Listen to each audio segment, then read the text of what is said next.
Good morning to all of students. सभी जानते हैं फिजिक्स के अंदर हमने unit number 4 that is work done, energy and power इसको शुरू कर रखा है। और आज हम जो स्टडी करने जा रहे हैं that is work done by a constant force. अच्छा टॉपिक है जो पीछे हमने स्टडी किया था पिछले क्लासेस में, उसी के जैसा है। कोई ज़्यादा टेंशन लेने की ज़रूरत नहीं है, लेकिन इसमें भी आपको थोड़ा नया कुछ सीखने को मिलेगा, तो वीडियो को जरूर पूरा देखना है आप लोगों को। तो चलिए शुरुआत करते हैं। हमने यहाँ पे 2 केसेस बनाए हैं, तो पहले मैं थोड़ा इंट्रोडक्शन दे देता हूँ इनके बारे में।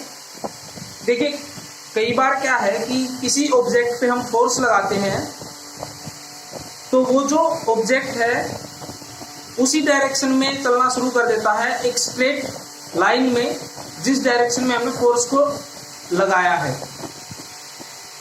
लेकिन कई सारे ऐसे केसेस भी होते हैं कि इनके अंदर जिस डायरेक्शन में हम फोर्स लगा रहे हैं उस डायरेक्शन में वो ऑब्जेक्ट नहीं मूव करता है, किसी अलग डायरेक्शन में मूव करता है।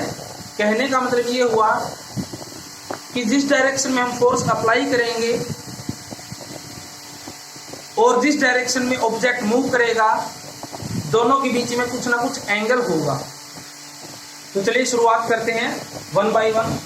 तो सबसे पहला हमने केस 1 लिया है, और केस 1 ये माना है हमने कि जो ऑब्जेक्ट है जिस पे हम कांस्टेंट फोर्स अप्लाई करेंगे वो एक स्ट्रेट पाथ में मूव करेगा जिस डायरेक्शन में फोर्स को लगाया गया है।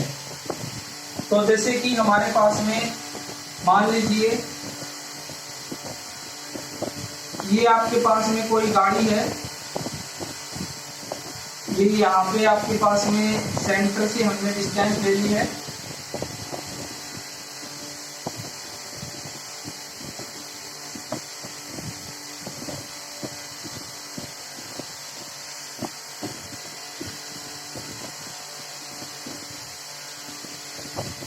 यहाँ पे आपने मान लीजिए इस गाड़ी पे जो फोर्स लगाया वो इस डायरेक्शन में लगाया है, क्लियर। और ये गाड़ी जो है मूव हो करके यहाँ पे आ गई है, इस पॉइंट पे आ गई है।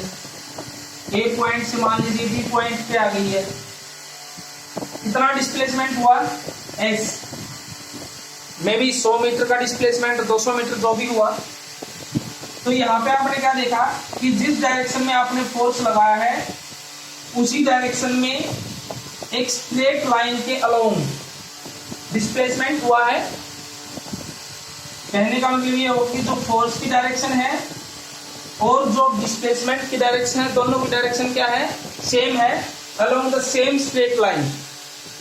तो उस केस में इस फोर्स के द्वारा, जो अप्लाइड फोर्स है, इसके द्वारा जो वर्क डन हुआ उसको कैलकुलेट करने का जो फॉर्मूला है वो हम पहले से ही जानते हैं कि जो वर्क डन है that is along straight line. सबसे पहले हम फॉर्मूला ही लिखते हैं, basic formula F.S, force, applied force into displacement, और ये डॉट प्रोडक्ट की टर्म्स में हमने वर्क डन को लिख दिया है। अगर इसको हम खोल के लिखते तो कैसे लिखेंगे? F.S cos theta. अब यहाँ पे देखिए दोनों की डायरेक्शन सेम है, फोर्स की और डिस्प्लेसमेंट की, क्योंकि उसी डायरेक्शन में डिस्प्लेसमेंट हो रही है जिस डायरेक्शन में हमने फोर्स लगाया है। तो एंगल कितना बनेगा? That is theta is equal to 0 degree रहेगा। तो वर्क डन क्या निकल करके आ जाएगा? F.S cos 0 degree. तो हमारे पास में cos 0 डिग्री की वैल्यू क्या रहती है? 1।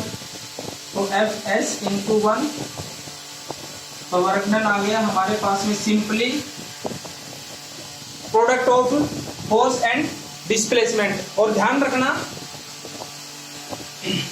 ये कब आया है? जब अप्लाइड फोर्स और डिस्प्लेसमेंट दोनों की डायरेक्शन सेम हो। क्लियर? चलिए अब दूसरा केस हम देखते हैं। कि जिसके अंदर आपको बताया कि जरूरी नहीं है कि हर बार जो फोर्स आपने अप्लाई किया है उसी डायरेक्शन में डिस्प्लेसमेंट हो सकता है फोर्स आप ऊपर की तरफ लगाएं, डिस्प्लेसमेंट जो है एक स्ट्रेट लाइन में किसी अलग एंगल के बेसिस पे हो। जैसे कि यहाँ पे मैं फिगर में आपको दिखाता हूँ, वहां से आप देखिए। जैसे मान लीजिए कोई आपके पास में बॉक्स है, ये उसका सेंटर है। मान लीजिए जो आप फोर्स अप्लाई कर रहे हैं इस बॉक्स पे वो कुछ इस डायरेक्शन में अप्लाई कर रहे हैं, क्लियर। लेकिन इसके अंदर जो डिस्प्लेसमेंट जो हो रही है वो इस डायरेक्शन में हो रही है।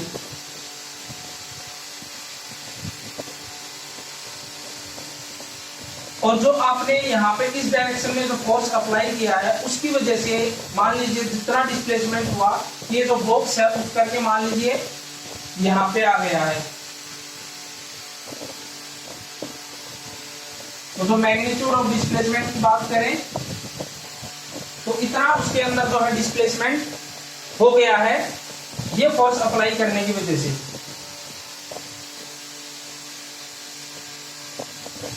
अब यहाँ पे आप देख सकते हैं कि जो फोर्स तो लग रहा है ना वो तो ऐसे इस डायरेक्शन में लग रहा है, लेकिन जो डिस्प्लेसमेंट हो रही है वो इस स्ट्रेट लाइन के अलोंग हो रही है, इस स्ट्रेट लाइन के अलोंग डिस्प्लेसमेंट हो रही है।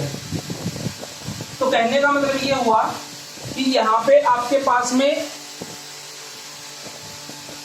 दोनों की डायरेक्शन सेम नहीं है। जो अप्लाइड फोर्स है और जो डिस्प्लेसमेंट है दोनों की डायरेक्शन सेम नहीं है। तो हम क्या मान लेंगे कि दोनों के बीच में कुछ ना कुछ एंगल एग्जिस्ट कर रहा है। तो हमने मान लिया कितना एंगल एग्जिस्ट कर रहा है, थीटा। जो अप्लाइड फोर्स है और जिस डायरेक्शन में डिस्प्लेसमेंट है दोनों के बीच में एंगल एग्जिस्ट कर रहा है, थीटा। नेक्स्ट अब क्या करना है, यहाँ पे एक बहुत इंपॉर्टेंट पॉइंट आपको बताने जा रहा हूं इस केस में, इसको ध्यान से समझना आप लोगों को।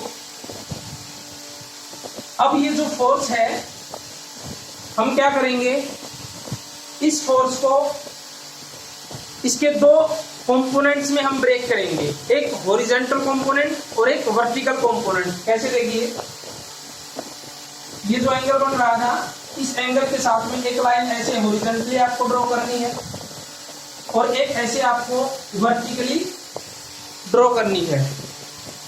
तो अब इस लाइन के अलोंग यानी कि जिस डायरेक्शन में डिस्प्लेसमेंट हो रहा है उसके अलोंग जो इस फोर्स का जो कंपोनेंट होगा थीटा के साथ लगता हुआ, ठीक है, उसको हम कहेंगे हॉरिजॉन्टल कंपोनेंट। उसको हम यहाँ पे Fx से रिप्रेजेंट कर देंगे। ऐसे ही जो ये वर्टिकल कंपोनेंट है इसको हम Fy से रिप्रेजेंट करेंगे। क्लियर? तो ये इंपॉर्टेंट है, इसको बड़े अच्छे से समझना आप लोगों को। हमने क्या किया कि ये जो फोर्स है आपके पास में जो किसी अलग डायरेक्शन में लग रहा था, इसको इसके दो रेक्टेंगुलर कंपोनेंट्स में हमने रिजोल्व कर लिया, तोड़ लिया है। एक को हमने नाम दिया है हॉरिजॉन्टल कंपोनेंट जिसको हमने Fx से रिप्रेजेंट किया है, और एक को हमने नाम दिया है Fy जिसको हमने कहा है वर्टिकल कंपोनेंट्स। तो ये दोनों क्या है, इस फोर्स के हॉरिजॉन्टल कंपोनेंट और ये है वर्टिकल कंपोनेंट। क्लियर?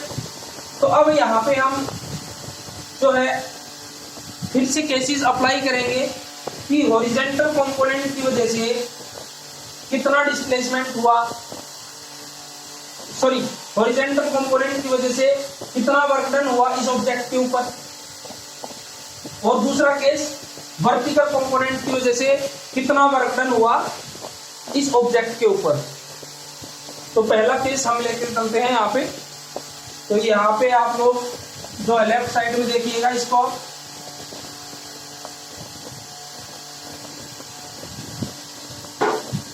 तो सबसे पहले हमने Fx की वजह से work done due to Fx, या फिर आप ये भी कह सकते हैं वर्क डन अलोंग Fx, यानी कि इस कंपोनेंट की डायरेक्शन में इस कितना वर्क डन हुआ। तो सबसे पहले अब यहाँ पे जो इम्पोर्टेंट है वो देखिए, जब भी आप कभी किसी वेक्टर को उसके हॉरिजॉन्टल कंपोनेंट में और वर्टिकल कंपोनेंट में रिजॉल्व करेंगे तो आपको क्या इंपॉर्टेंट पॉइंट ध्यान रखना है, ये आप लोग नोट कर लीजिएगा। सबसे पहले जो f है इसका जो हॉरिजॉन्टल कंपोनेंट, उसकी जो मैग्नीट्यूड रहेगी वो क्या रहेगी, fx, ये मैग्नीट्यूड ये क्या रहेगी, इसको हम रिप्रेजेंट करेंगे f cos थीटा। क्लियर, इसको हम बोलेंगे हॉरिजॉन्टल कंपोनेंट।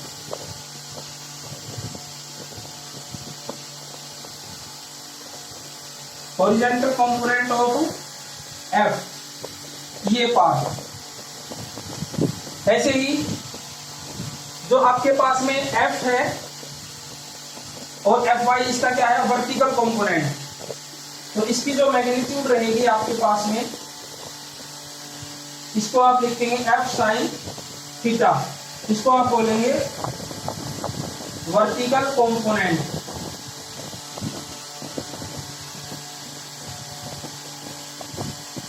क्लियर, ऐसे आप लोगों को ध्यान रखना है कि कभी भी किसी वेक्टर को अगर उसके हॉरिजॉन्टल कंपोनेंट और वर्टिकल कंपोनेंट में तोड़ा जाए तो कैसे लिखना है, जिस डायरेक्शन में एंगल बन रहा है वहां पे आप इसको हॉरिजॉन्टल कंपोनेंट नाम देंगे एंगल वाली चीज के साथ में, क्योंकि ये एक्स एक्सिस के अलोंग है तो इसलिए आप इसको हॉरिजॉन्टल कंपोनेंट नाम देंगे, और ये वर्टिकल है, परपेंडिकुलर है, तो इस कंपोनेंट को हम वर्टिकल कंपोनेंट नाम देंगे।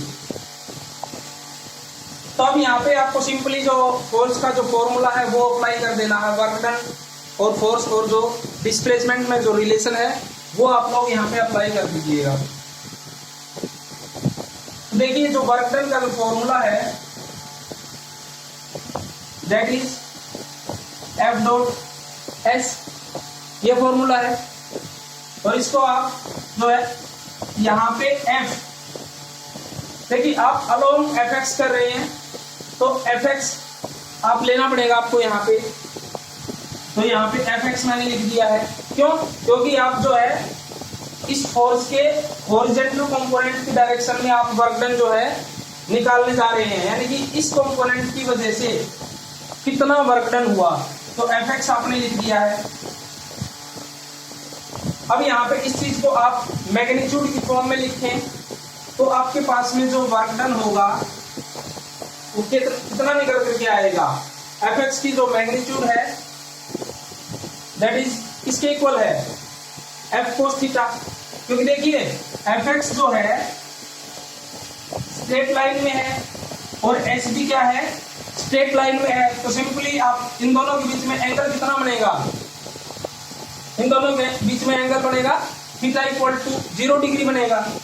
क्लियर, क्योंकि देखिए यहाँ पे इंपॉर्टेंट पॉइंट ये समझना है कि हमने इस फोर्स का ये हॉरिजॉन्टल कंपोनेंट लिया है, अब इसके वजह से जो Fx की डायरेक्शन में है और जो S की डायरेक्शन है, Fx की डायरेक्शन और S की डायरेक्शन दोनों सेम है, क्योंकि हम इसके अलोंग निकालने जा रहे हैं, Fx के अलोंग निकालने जा रहे हैं, तो सिंपली जो वर्क डन होगा क्योंकि दोनों की डायरेक्शन सेम है तो आप इसको ऐसे लिख सकते हैं Fx और S। तो यहाँ पे जो Fx है इसकी वैल्यू तो आपने कही है कि F cos थीटा है, तो यहाँ पे आप जो वर्क डन है वो निकाल सकते हैं, Fx की जगह पे पुट कर दीजिए F cos थीटा और S, तो आप इसको थोड़ा रीअरेंज करके ऐसे लिख सकते हैं Fs cos थीटा। तो ये आपके पास में वर्क डन निकल करके आ गया है अलोंग Fx, यानी कि हॉरिजॉन्टल डायरेक्शन के अंदर कितना वर्क डन हुआ इस फोर्स के हॉरिजॉन्टल कंपोनेंट की वजह से। तो यहाँ पे एक केस तो हुआ, ये खत्म आपका। अब हम करने जा रहे हैं इसका दूसरा केस, वर्टिकल कंपोनेंट की वजह से कितना वर्क डन हुआ, इसको भी हम कैलकुलेट करेंगे हम। तो केस नंबर 2 में हमारे पास में 2 केस बन गए हैं। अब दूसरा केस है हमारे पास में वर्क डन ड्यू टू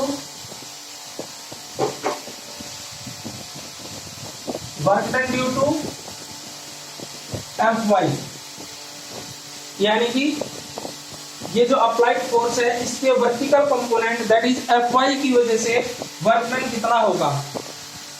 तो सबसे पहले आप लोगों को जो फिर से फॉर्मूला है वो ही नोट करना है। तो वर्क डन का जो फॉर्मूला है दैट इज, अब यहाँ पे आप ये कंपोनेंट लेकर के चल रहे हैं दैट इज Fy और डॉट प्रोडक्ट क्या डिस्प्लेसमेंट S है आपके पास में। अब यहाँ पे जो सबसे इंपॉर्टेंट चीज है समझने वाली वो देखिएगा, ये कंपोनेंट आपने लिया है और ये डिस्प्लेसमेंट इस डायरेक्शन में है, दोनों के बीच में एंगल कितना बन रहा है 90 डिग्री, क्योंकि अभी देखिए ये कंपोनेंट ऊपर की तरफ है और ये डिस्प्लेसमेंट हॉरिजॉन्टल डायरेक्शन में है, तो एंगल बन रहा है आपका 90 डिग्री दोनों के बीच में। तो जो वर्क डन के लिए जो फॉर्मूला अगर आपका बनेगा, इसको फॉर्मूले में आप तोड़ें तो कैसे बनेगा आपके पास में Fy S cos theta, theta की जगह पे क्या आपके पास में 90 डिग्री। क्लियर। तो यहाँ पे देखिए cos 90 डिग्री की वैल्यू कितनी होगी, cos 90 डिग्री की वैल्यू क्या है 0। यहां पे पुट कर सकते हैं work done is equal to Fy S into 0, और वर्क डन कितना आ जाएगा 0 से किसी भी चीज को मल्टीप्लाई करेंगे तो 0। तो कहने का मतलब ये हुआ कि इस कंपोनेंट की वजह से वर्क डन 0 आया। क्यों? क्योंकि ये जो कंपोनेंट है इसकी वजह से ये जो ऑब्जेक्ट है ऊपर की तरफ जा ही नहीं रहा। ऑब्जेक्ट में जो डिस्प्लेसमेंट हो रही है ना वो तो केवल और केवल इसी डायरेक्शन में हो रही है, हॉरिजॉन्टल डायरेक्शन में हो रही है। ऊपर की तरफ कंपोनेंट जो है वो मूव कर ही नहीं रहा, उसके अंदर कोई परपेंडिकुलर डायरेक्शन में कोई भी डिस्प्लेसमेंट नहीं है। तो इसी वजह से आप लोगों को ये पॉइंट जो है याद रखना है कि जो आपके पास में अप्लाइड फोर्स है उसकी वजह से जो डिस्प्लेसमेंट है वो केवल एक ही डायरेक्शन में हो रही है, हॉरिजॉन्टल डायरेक्शन में हो रही है। तो सिर्फ और सिर्फ हॉरिजॉन्टल कंपोनेंट की वजह से ही आपको वर्क डन की वैल्यू निकल करके आएगी, और वर्टिकल कंपोनेंट की वजह से कोई भी डिस्प्लेसमेंट नहीं हो रही है। तो इसकी वजह से आपका जो वर्क डन होगा इस डायरेक्शन में, ऊपर की डायरेक्शन में कोई ऑब्जेक्ट में मूवमेंट भी नहीं है, तो वर्क डन भी क्या होगा 0 होगा। तो इतना इंपॉर्टेंट आप लोगों को ध्यान रखना है। फिर भी किसी को कुछ डाउट हो तो जरूर पूछिएगा, पर्सनल नंबर पे व्हाट्सएप कर दीजिएगा। आज के लिए इतना ही, नेक्स्ट टाइम आगे और हम स्टडी करेंगे। Thanks for today.